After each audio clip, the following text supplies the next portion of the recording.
नमस्कार दोस्तों, जहां पे सिर्फ कंस्ट्रक्शन रिलेटेड बातें होती है और कंस्ट्रक्शन रिलेटेड ही वीडियोस आप लोगों को देखने के लिए मिलेगा और बहुत सारा कुछ सीखने के लिए मिलेगा।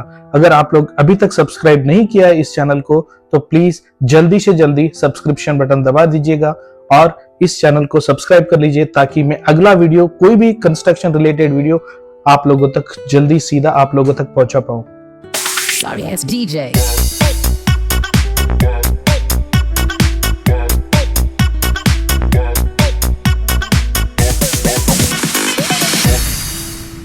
दोस्तों, आज हम लोग चर्चा करेंगे एक बेहद दिलचस्प विषय पर।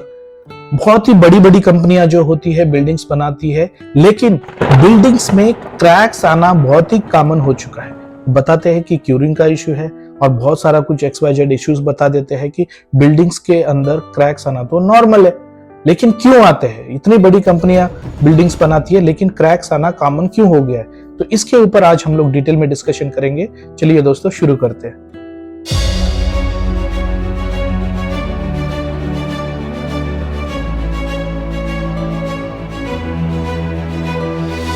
हमेशा जब अपना जो घर बनाते रहते हैं और कोई एक बिल्डिंग बनती हुई देखते रहते हैं तो लगता है कि यही बिल्डिंग, यही घर में अगर कोई बड़ी कंपनी से बनवाया होता तो इसका जो क्वालिटी है, जो कंस्ट्रक्शन मेथड्स है, काफी अच्छे होते।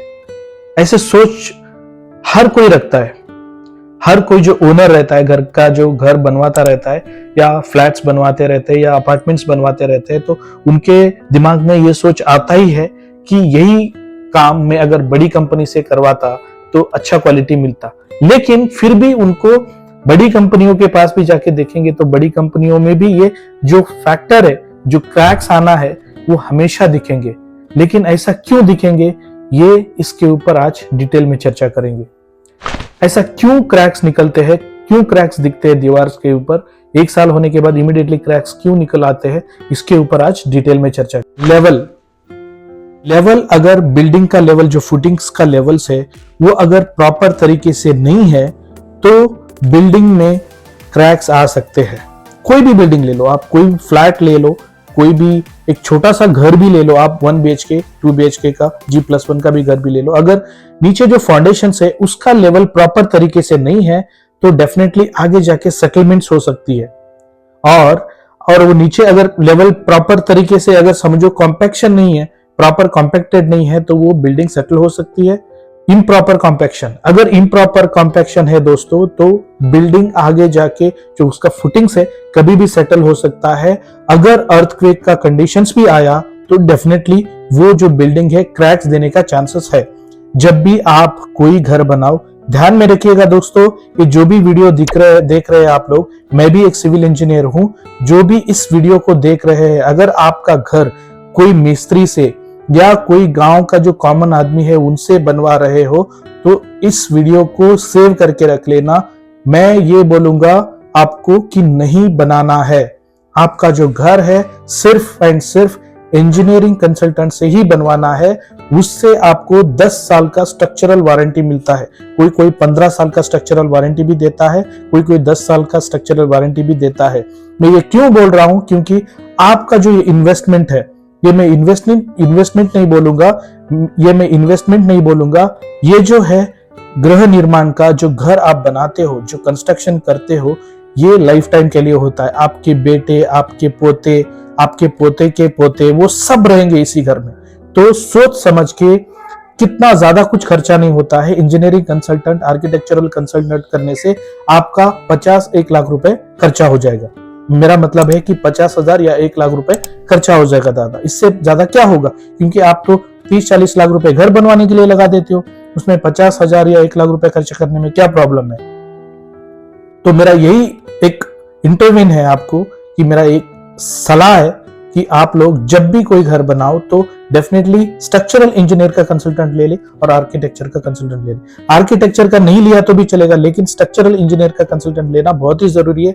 ये क्यों बोल रहा हूं, क्योंकि घर का निर्माण सिर्फ प्रॉपर रीइंफोर्समेंट होने से होता है। अगर रीइंफोर्समेंट में कमी आ गई और फुटिंग्स का जो सेटलमेंट हो गए या क्वालिटी में कुछ कॉम्प्रोमाइज हो गया तो डेफिनेटली आपका जो घर है आगे जाके क्रैक्स देगा ही देगा, और स्ट्रक्चरल क्रैक्स आ गए तो घर को गिराना पड़ेगा। तो तो ये चांस कभी मत लीजिएगा पैसों के पीछे जाके। अगर घर बनवा रहे हैं तो डेफिनेटली घर सही तरीके से बनाए, प्रॉपर इंजीनियर्स को लेके बनाए, क्वालिटी चेक्स करवाए। उसके लिए आपको प्रॉपर इंजीनियर्स को रखना बहुत जरूरी है और प्रॉपर कंसल्टेंट को रखना बहुत जरूरी है दोस्तों। कई बार कंपनियां अनुचित सामग्री का उपयोग करती है। कंपनियां जो है उनका जो कॉस्ट है वो कम करने के लिए कई बार चीप रेट का मटेरियल्स लाके यूज करते हैं। प्लास्टिक में हम लोग जानते हैं जो क्रैक्स है उसमें डेफिनेटली ये भी एक रीजन हो सकता है कि उसमें सीमेंट कम डाला गया हो, जो सीमेंट का क्वालिटी है वो बुरी क्वालिटी हो, या जो रेती यूज कर रहा है, जो सैंड यूज कर रहे हैं उस सैंड का क्वालिटी ठीक नहीं हो। वो क्वालिटी कौन पहचानेगा? जो मिस्त्री लोग हैं ये लोग डेफिनेटली नहीं पहचान पाएंगे वो क्वालिटी क्या है। उनको क्या है, बस मटेरियल मिल गया, मिक्सिंग कितना मिक्सिंग करना है वो भी बहुत सारे जो एक्सपीरियंस नहीं होते हैं मिस्त्री लोग उनको पता भी नहीं रहता है। तो डेफिनेटली इंजीनियरिंग का कंसल्टेंट चाहिए।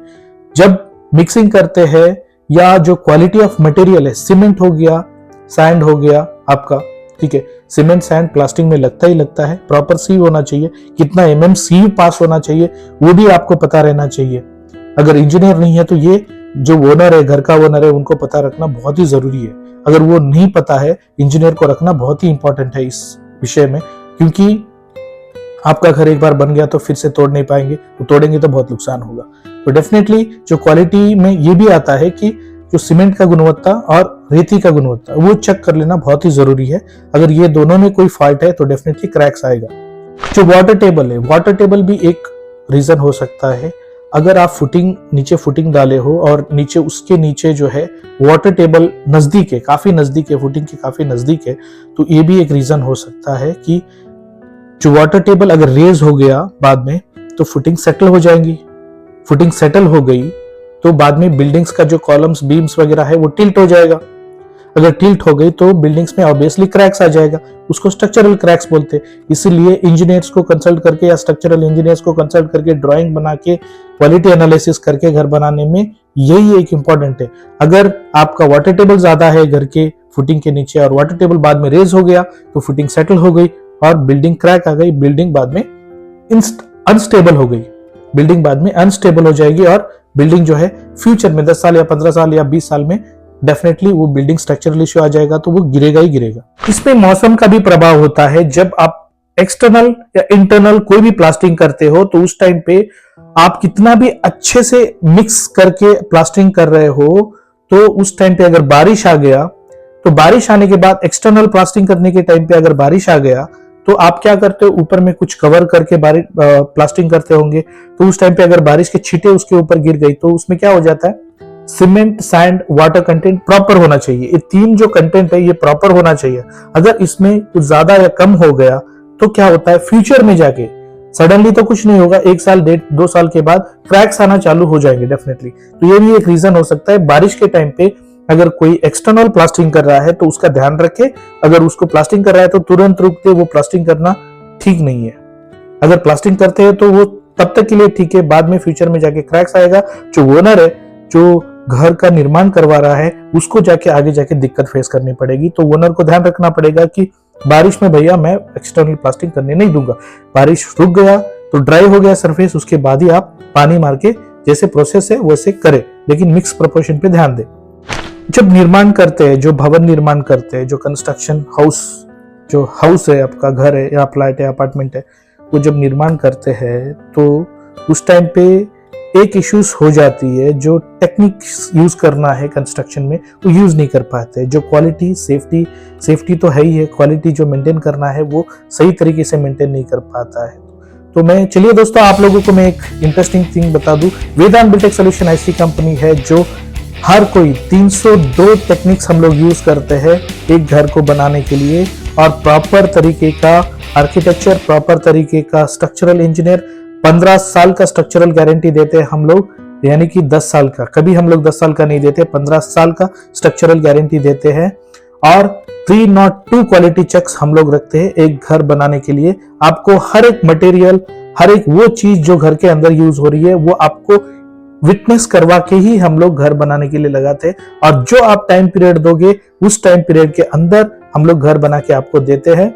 2 साल का आपका जो मेंटेनेंस है वो हम लोग 2 साल का वारंटी देते हैं और 15 साल का स्ट्रक्चरल वारंटी देंगे। अगर आपको किसी को जरूरत है घर बनाने की तो डेफिनेटली कमेंट बॉक्स में लिखिएगा, हम लोग आपको सहायता करेंगे।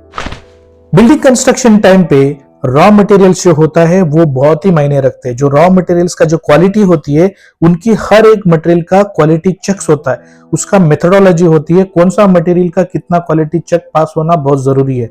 और उसी बजट में आपको क्वालिटी चेक करवा के लेना है। जो कॉन्ट्रैक्टर काम कर रहा है उनसे वो क्वालिटी चेक्स करवा के वो जो क्वालिटी टेस्ट है, टेस्ट रिपोर्ट्स आपके पास रखना है। जब स्ट्रक्चरल वारंटी देते हैं तो उस टेस्ट रिपोर्ट के जरिए आपका घर का एक पूरा फाइल बनेगा, पूरा रेडी फाइल बनेगा स्ट्रक्चरल सपोर्ट के लिए।